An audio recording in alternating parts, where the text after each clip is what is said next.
Olá pessoal, espero que vocês estejam bem. Eu sou a psicóloga Lourdes Possato, gestalt terapeuta e autora de 10 livros, sempre trabalhando o autoconhecimento. Hoje eu gostaria de falar um pouquinho sobre um capítulo desse livro, o É Tempo de Mudança, Entenda e Vença o Medo de Mudar. Há um capítulo ali que eu escrevi chamado Transformando Solidão em Autocompanhia. Então eu queria falar um pouquinho hoje sobre solidão. Gente, solidão é um negócio interessante, né? Porque veja, estado de só é muito natural. Nós somos seres solitários, cada um dentro do seu corpo, com a sua própria percepção, com o seu próprio sentir. Ninguém sabe exatamente o que está acontecendo dentro de você. Por mais telepata, sensitiva que a pessoa seja, só você sabe o que está acontecendo aí dentro. Então veja, a solidão deveria ser um estado natural. Aliás, né? Natural. Na realidade, solidão significa finalmente sou um todo.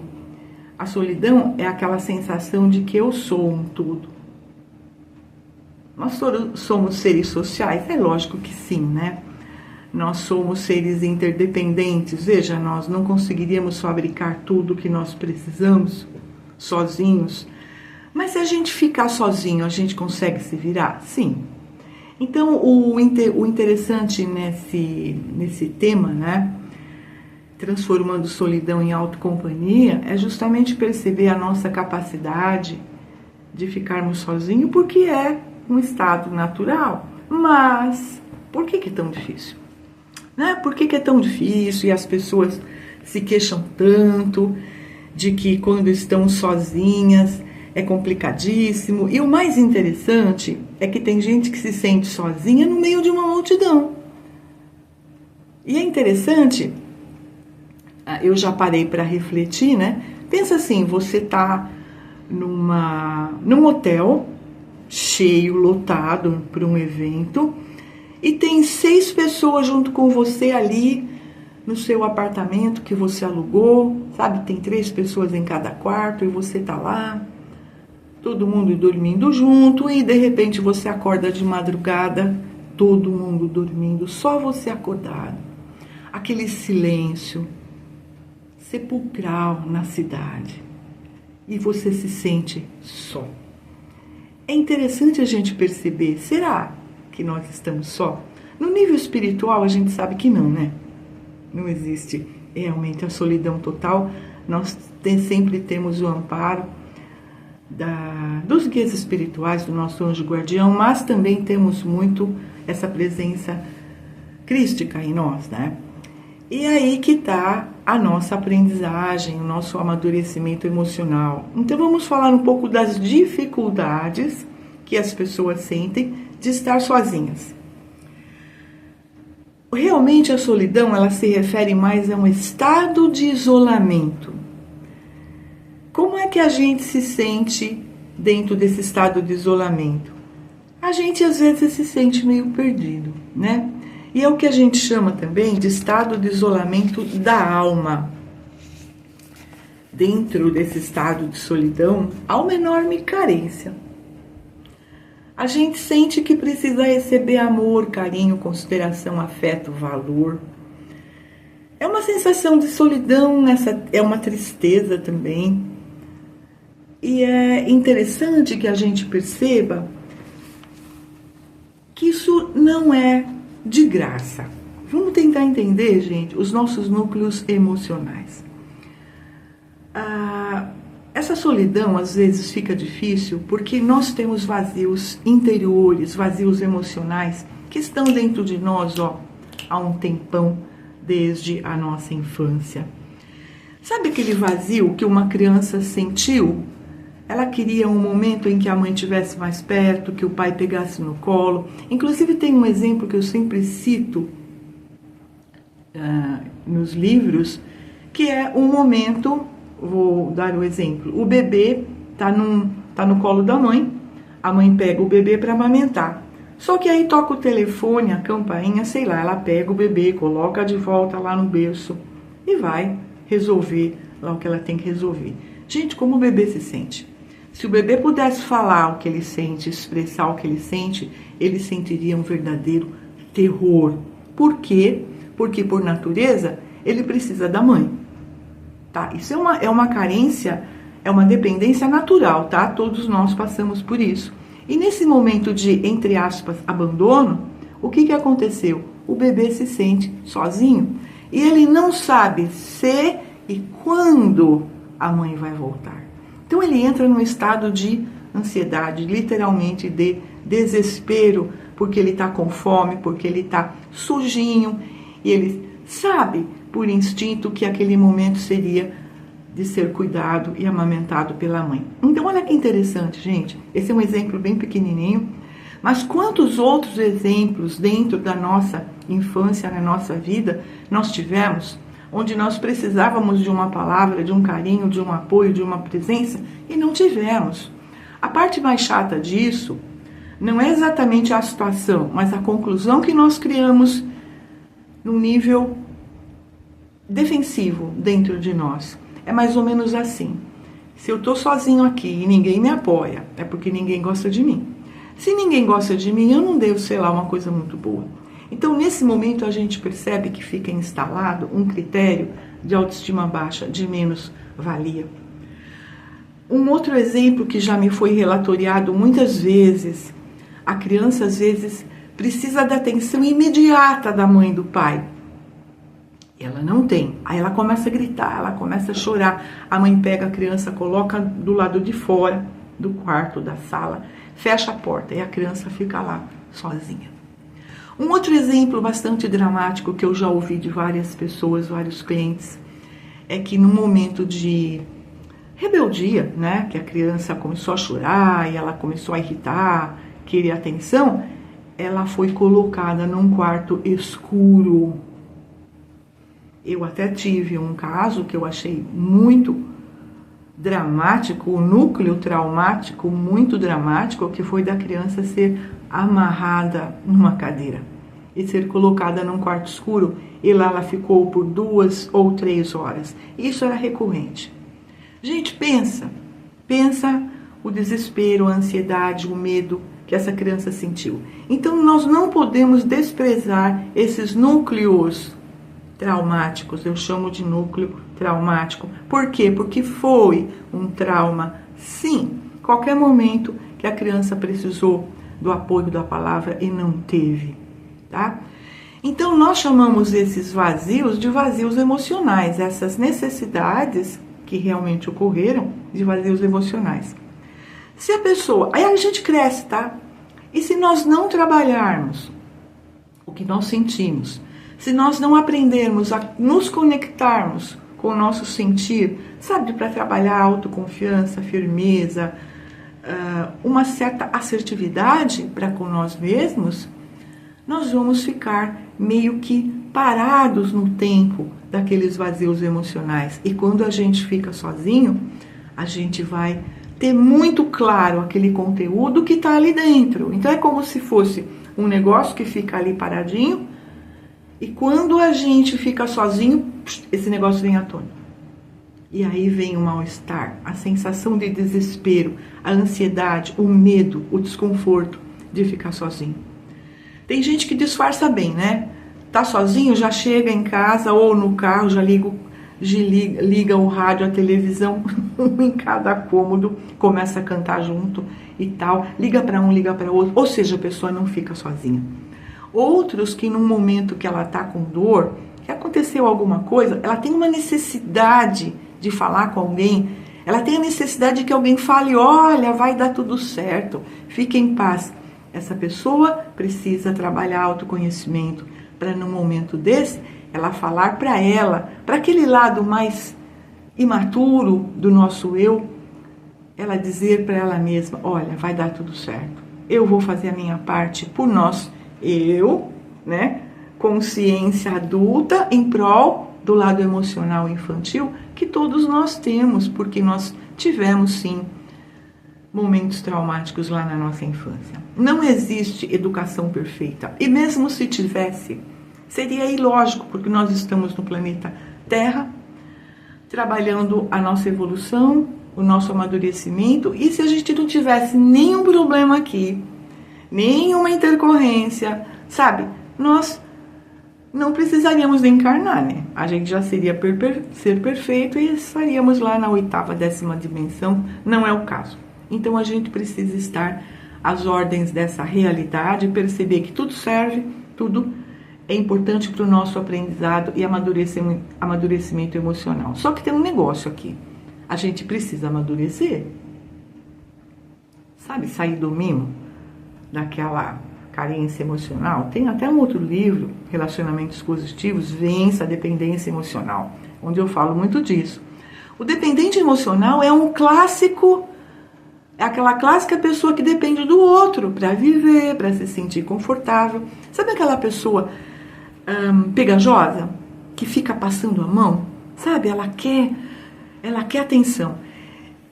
É um caso tão interessante, gente, porque são pessoas que cresceram ouvindo e necessitando de um amparo constante. Sabe a criança agarrada na mãe? Existem muitos exemplos, né? A criança agarrada na mãe que não fica separada da mãe de jeito nenhum.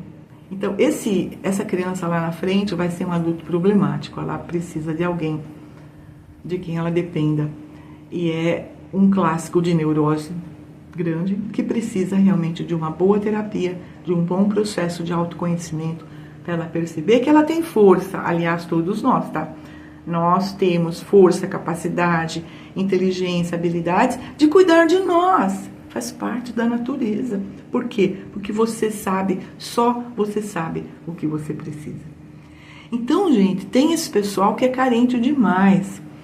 E aqui tem uma coisa interessante no quadro emocional dessas pessoas, que é o seguinte: elas não aprenderam a se sentir. Para se sentir, elas precisam de alguém perto, de alguém que converse, de que alguém toque, porque senão ela não se sente. Esse é o clássico exemplo dos pontos de referência externos.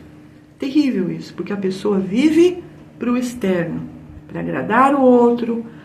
Aí fica aquela fantasia na cabeça, né? Só se eu atender as expectativas e for muito legal e for certinho, o outro vai gostar de mim, e aí eu vou ter o apoio do outro. E é terrível isso, porque a pessoa se anula completamente. Então, em vez de preencher os vazios ali que ela necessita, ela vai ficar cada vez mais lá fora, porque essa foi a aprendizagem dela, os pontos de referência externos. E mais ainda, ela vai contribuir para o aumento desses vazios, para a autoanulação. Gente, tem casos que são realmente muito severos, que houve esses núcleos traumáticos severos. Eu recomendaria amplamente, não só a leitura do livro, mas um trabalho de psicoterapia, de autoconhecimento, para que a pessoa se ache, se encontre e perceba nela os potenciais de se ajudar, de amadurecer, de se apoiar. Isso está em nós. Por isso que eu insisto tanto e invisto tanto na ideia da conexão. E nós precisamos perceber que nós sabemos nos conectar. Eu duvido que alguém aqui não saiba o que gosta de comer. Sabe sim. Já dei esse exemplo inúmeras vezes, nos livros, nos vídeos, nas palestras. Se eu perguntar agora para você o que você gosta de comer, você sabe. E é capaz até de você ficar salivando se você lembrar daquela torta de morango. Tô falando de mim, tá? Com aquela cobertura de gelatina. Gente, que delícia. Mas ok, eu. Será que alguém mais se identifica? E se identifica, vai saber. Nossa, que gostoso. E aí cada um tem um gosto, cada um tem uma preferência, cada um tem uma cor que prefere. Se eu convidar alguém para ir no shopping agora, olha, nós vamos no shopping, o que você quer comprar? De repente você fala, não preciso de nada. Não, mas eu faço questão de te dar um presente. Você vai saber. Acorda. E nós vamos nos direcionar para aquilo que você se afiniza. Seja uma cor, seja um estilo, seja um aroma. se eu te perguntar qual o perfume, qual a colônia que você se identifica? Ou nós vamos na praça de alimentação, qual a fruta que você prefere, qual o prato que você comeria agora? Você sabe. Então veja, se nós sabemos no nível material, nós também sabemos no nível sutil. Só que para isso nós precisamos treino. Que treino? Treino de conexão. Treino de conexão. Na Gestalt, uma pergunta muito básica é: como você se sente com isso? A pessoa para e fica me olhando, né? Do tipo, nossa, não sei. Ela não sabe porque ela não treinou. E essa é uma coisa muito importante para começar a treinar. Como eu me sinto com isso? Então, gente, eu já sugeri isso em outros vídeos, vou repetir aqui. Treino de conexão. Para qualquer situação, a qualquer momento, seja lá o que estiver acontecendo, pare e pergunte: como eu me sinto com isso? Você precisa saber qual a relação. Mal? Bem? Aí você pergunta em seguida o que eu quero e o que eu posso fazer com isso. Porque às vezes o isso é aquela situação que você não pode mudar, é como é. Então você precisa perguntar: o que eu quero? Dentro da sua vontade e poder. E o que eu posso? Dentro do seu poder real, limite. Então o que eu quero e o que eu posso tem que andar junto. Para quê? Para que a gente respeite as nossas opções, as nossas direções. Eu ia dizer direção de alma, e é verdade, eu vou repetir, direção de alma, porque é exatamente essa conexão que a gente precisa fazer com a nossa natureza, com as nossas verdades, com o nosso sentir, que nos informa. Se eu perguntar para você agora, como você está em relação aos seus pés? Você não estava pensando nos seus pés, mas quando eu falo, você começa a perceber. Aí você fala, tá tenso, né? Tá tenso, tá dolorido. Eu até acho que eu andei usando um sapato muito apertado. Que você vai saber. Você nem estava consciente. Isso mostra como nós dificilmente temos consciência do que nós estamos sentindo. Precisa doer muito, sabe aquela história? Precisa doer, topar na pedra e tal, para você sentir. Isso mostra o nosso afastamento, a nossa falta de treino nesse sentir, nessa conexão. Então eu insisto, respira, conta até 10, sente. Como eu me sinto com isso? Nos momentos que você está sozinho, valorize. Olha o espaço, a liberdade nesse momento para fazer o que você quer, o que você precisa. Vamos valorizar. Ah, eu queria a companhia de alguém aqui. Pra quê? Pensa, aquilo que você quer que o outro faça por você são as suas necessidades emocionais. Eu não estou tirando, não estou catequizando ninguém para ficar sozinho. Não, é muito bom ter companhia, muito bom namorar, transar, beleza. Mas, de vez em quando, ficar só com você, valorizar, saber ficar só. Sabe saber ficar só? Senão você vai ficar aprisionado ao outro, ou vai aprisionar o outro a você, o que é uma bela sacanagem. Então vamos valorizar, vamos pensar nisso. E aqui eu insisto nesse livro, O É Tempo de Mudança, que tem vários quadros aqui muito interessantes, que eu discorro, né, no livro, além desse lance aí da autocompanhia, né, trabalhar a solidão, tem transformando vítima em vencedor, transformando indecisão em ação pura, transformando desânimo, preguiça e tédio em entusiasmo, ficando confortável com o seu corpo, né? Tem aqui o capítulo que é em paz com o seu corpo, transformando obesidade, todas as crenças ligadas a isso, tá? Inclusive defensivas, em peso ideal. E um monte de coisas dentro desse quadro, né, de obesidade, como ansiedade, angústia, ausência de prazer, mágoas e tal, que às vezes a obesidade protege. Assunto para outro vídeo. E aí fico à disposição. Vocês podem adquirir esse livro comigo. Eu também mencionei os relacionamentos positivos também.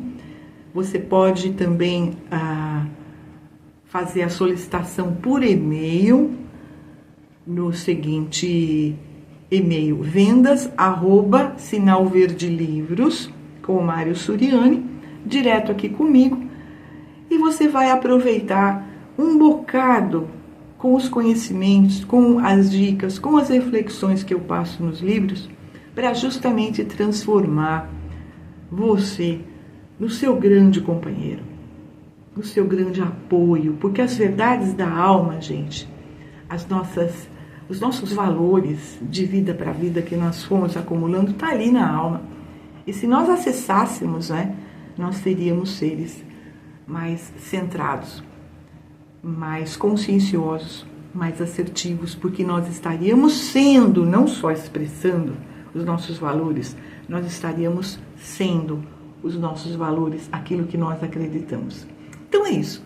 Fique em paz, gratidão pela atenção, dê o seu like, se inscreva no canal caso você ainda não o fez, compartilhe esse vídeo porque eu acho que vai ajudar muita gente.